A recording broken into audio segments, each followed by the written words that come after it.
Hello, എന്തൊക്കെയുണ്ട്? ഈ പ്രാവശ്യം ഞങ്ങൾ സമ്മർ വെക്കേഷൻ പോയപ്പോൾ ബാർസലോണയിൽ ട്രൈ ചെയ്ത കുറച്ച് ഫുഡ് ഐറ്റംസ് ആണ് കേട്ടോ ഞാൻ കാണിക്കുന്നത്. ഇവിടെ നമ്മൾ ഡ്രിങ്ക്സ് ആയിട്ട് ട്രൈ ചെയ്തത് സാങ്ക്രിയ, പിന്നെ ഒരു ഒക്ടോബസ് ഡിഷും പിന്നെ ക്രോക്കറ്റ്സും ആണ് കേട്ടോ. ക്രോക്കറ്റ്സ് സ്പെയിൻ്റെ ഒരു ട്രഡീഷണൽ സ്നാക്കാണ്. അത് പുറത്ത് നല്ല ക്രിസ്പിയും ഉള്ളിൽ ഭയങ്കര സോഫ്റ്റും ആണ് കേട്ടോ. ഇവിടെ നിന്ന് കഴിച്ച ക്രോക്കറ്റ്സ് എനിക്ക് നല്ലോണം ഇഷ്ടപ്പെട്ടായിരുന്നു.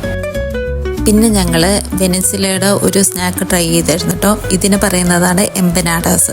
ഇതിൻ്റെ ഉള്ളിൽ മീറ്റും പിന്നെ ചിക്കനൊക്കെ വരുന്നതാണ് കേട്ടോ നമ്മൾ പറഞ്ഞത്. ഡിന്നറിന് നമ്മൾ സ്പാനിഷ് ടാപ്പാസാണ് കേട്ടോ കഴിച്ചത്. അവിടെ നിന്ന് നമ്മൾ ക്യൂവേർഡ് ഹാമിൻ്റെ ഒരു ടാപ്പാസും പിന്നെ സ്റ്റേക്കും അതിൻ്റെ ഒപ്പം തന്നെ ബെൽ പെപ്പറൊക്കെ വരുന്ന ഒരു ടാപ്പാസാണ് ട്രൈ ചെയ്തത്. എനിക്ക് സ്റ്റേക്ക് തന്നെയാണ് ഇഷ്ടപ്പെട്ടത്. സ്പെയിനിൽ പോകുമ്പോൾ മസ്റ്റായിട്ട് ട്രൈ ചെയ്യേണ്ട ഒരു ചീസ് കേക്കാണ് കേട്ടോ, ജോൺസ് ചീസ് കേക്ക്. ഈ ചീസ് കേക്ക് ഉണ്ടല്ലോ ഭയങ്കര സോഫ്റ്റാണ്, മെൽറ്റ് ഇൻ ദ മൗത്ത് എന്നൊക്കെ പറയില്ലേ, അതേപോലത്തെ ചീസ് കേക്കാണ് കേട്ടോ ഇത്. നല്ല സോഫ്റ്റ് ചീസ് കേക്ക്. നെക്സ്റ്റ് നമ്മൾ ട്രൈ ആക്കിയത് സീ ഫുഡ് പയേയാണ് കേട്ടോ. സ്പെയിനിൻ്റെ തന്നെ ഒരു ഐക്കോണിക് ഡിഷ് എന്ന് വേണമെങ്കിൽ നമുക്കിതിനെ പറയാം. ഇതാണ് സ്പാനിഷ് ഫേമസ് പയേ.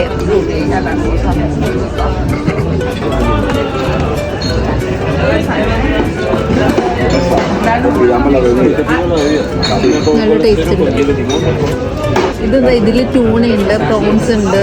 എവിടെ ട്യൂണ? ഇത് ട്യൂണല്ലേ അല്ലേ? ഇത് കലമാരി, സോറി. പ്രോൺസ് ഉണ്ട്, പിന്നെ 4 ക്ലാംസ് ഉണ്ട്.